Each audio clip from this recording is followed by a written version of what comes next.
And we've got another student that's come to join us for the interview. Andrea Armagast is the official national kind of spokesperson, I'm going to say, for skills for the Automotive Service Technologies, which we know we like it when they wreck them, and they wreck them because the engines run them into us. So we got to have these kids working on these engines. Thank you for joining us. Thank you.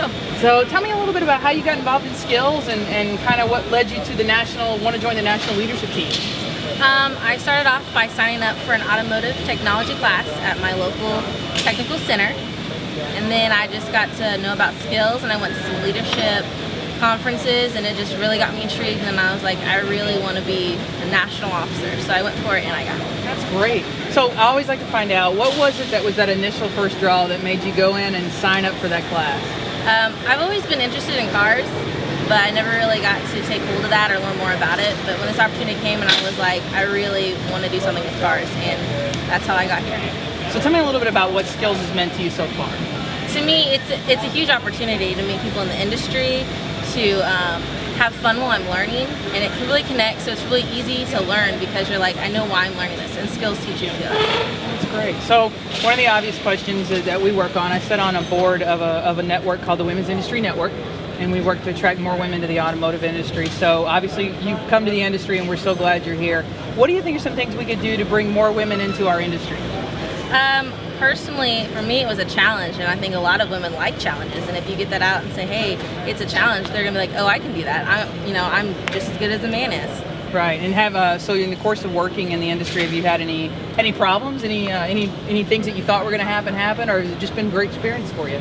It's been great. I was the only girl in my class, so of course I got a lot of jokes and stuff. But it's just the person I am. I'm tough and I laugh with it, so it's really easy.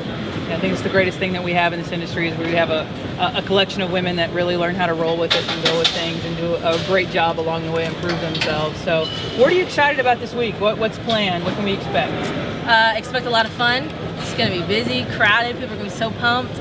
We've got opening ceremony on Wednesday, so that's when we kick it off and get everything started. And I'm really excited to see the final member of the World Skills Team, which is this, I think, October in London. All right. Wow. Talk a little bit about that, how that works. I know we talk about world skills, and I think some people kind of lose it in translation where we're at. Can you explain that process of regional to state to national to how that works for a student? Yeah, a lot of people compete at their district levels or their local levels. It depends on how many people are in their area. And you compete there, normally first one or two. It depends on how many they allow at state to go to state. And each state has their own conference at a certain time. They compete there again, and if they get first there, then they get to go to nationals, which is here. And after that, they compete. I think it's every 2 years they have World Skills, which is all the countries bring in their top players and compete. So for those 2 years, they take the most points. Whoever the most points gets to be on the World Skills team. Now, I've heard there's a little discrepancy between how other countries treat their competitors and how we're treated here. Have you had any experience or heard about any of that? I haven't heard anything about that, but I mean, there are a lot of cultures out there. Yeah, I've heard some stories about how a lot of the countries really push the technical trades, and some of these kids, up until they actually compete in World Skills, they're salaried and supported, and we got our kids that are working their full-time jobs and maybe going to school and training on the side. So anything we can do to support these kids as they transition from regional to state to national and then on to representing us through the world is great. So thank you for taking some time. I know you've got some leadership requirements to go do, and we're going to get back out into the floor, take a look at a few new things, and we're still going to be in the refinishing booth shortly. Thanks. Thank you so much. Thank you. Good job.